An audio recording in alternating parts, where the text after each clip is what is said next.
Well, the good news is we're living longer. Question is, can we afford to? As our life expectancy increases, so too the social and financial burden. Clare Brady investigates whether there's quality in a longer life. Living to 120 is not as extreme as it sounds.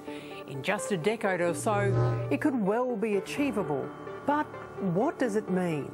Will we live just to stay like this? Physically fragile, riddled with ailments, financial cripples in an expensive world. Will it be worth it? Scientists have doubled the lifespan of mice, frozen organs so they may be revived centuries on. Now they're tweaking ways to download our minds, our memories, to upload to avatars so we can live forever, but not as we know it. Life expectancy has increased about 40% in Australia in the last century. Our greatest minds are divided about whether it's worth it, living longer, at what cost. According to government modelling, the cost of aged care will soar from $10 billion a year currently to $50 billion by 2050 in today's dollars. We know already that somebody today is going to live to 120 or 150. So we're going to be a society that will live longer, live healthier as well. What most of us find unimaginable, futurist Miselowski accepts as entirely possible. What we're seeing now is some technology around, and we're many, many years off from that. And it seems Big Brother, where we will be able to download our memories and our thoughts into a hard drive. We'll literally be able to take everything that we've thought, everything that we've ever seen, put it into a device and store that away for a later use. It could be for our own use. Maybe we are in one of those periods where our brain is diminishing and maybe we'll refurbish it, which we're going to be able to do because we're talking about printing human parts in the not too distant future. Hearts, kidneys, bones, legs, all kinds of things. It will be a different world with vastly different challenges for those going grey. Already businesses with vision for technology are designing for our futures. Google are working on Google Goggles. In the lens of the glasses pops up appointments, maps, and if you forget the name of a person in front of you, up comes their name on the glasses for you to read without them knowing. They've already got the driverless car on the road.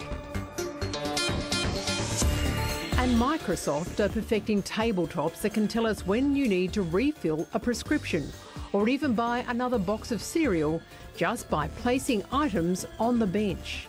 Predictions are in the US, if current trends continue in a straight line, a young woman in 50 years might expect to have a life expectancy of about 101 and, say, a young man a little bit less.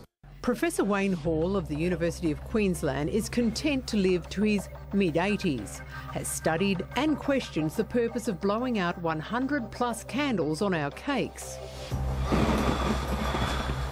What happens when the invitation list dwindles, when you're the only one left at the table? You need to have people around you who you love, and that was certainly one of the things that some people in our sample identified, that they'd only be interested in life extension if it meant life extension for the people who are closest to them. Genetic manipulations have trebled the lives of mice. There's hope this could be applied to us too. Restricting the food intake of these little fellas by almost half has seen them live longer. So you're effectively starving yourself, but you're not dying of starvation. The bigger hope, obviously, is to produce drugs that might have the same effect. And consider this, if you marry in your 30s and you live to be well beyond 100, you could be married to your spouse for over 80 years. I wouldn't mind being with Ken for another 50, 60 years. Yes, I would love that. But I don't want to be here then. Betty and Ken Stevens are 82 and 86.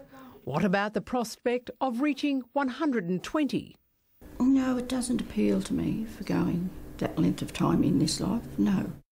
I would never want to be an encumbrance on anybody. It's a hard world, isn't it? Ian Curry heads up the Pensioners Shareholders Group. He worries about saved money stretching longer than expected if we live 50 or 60 years beyond retirement. I think it would be very difficult, except I suppose the older we get, we have less spending needs in some senses. We're probably not travelling, eating out, buying new clothes every couple of months, but we perhaps need more on medical care, perhaps more on transport, taxis to get to an appointment. They're going red. I just hope the possums don't come and get them. There'd be less pottering in the garden. We'd be expected to work longer. Could you have seen yourself working to live like 80? Yeah. Oh, really? I could have, yeah. I could too. I have the energy to still work now. Who would employ us? Nobody. There's not enough work now for young people. Our practicalities may outweigh the dream of living past 100, but if science has its way, we may find out what it's like before plans are in place. Oh, and in case you're wondering, this all washes off, I hope.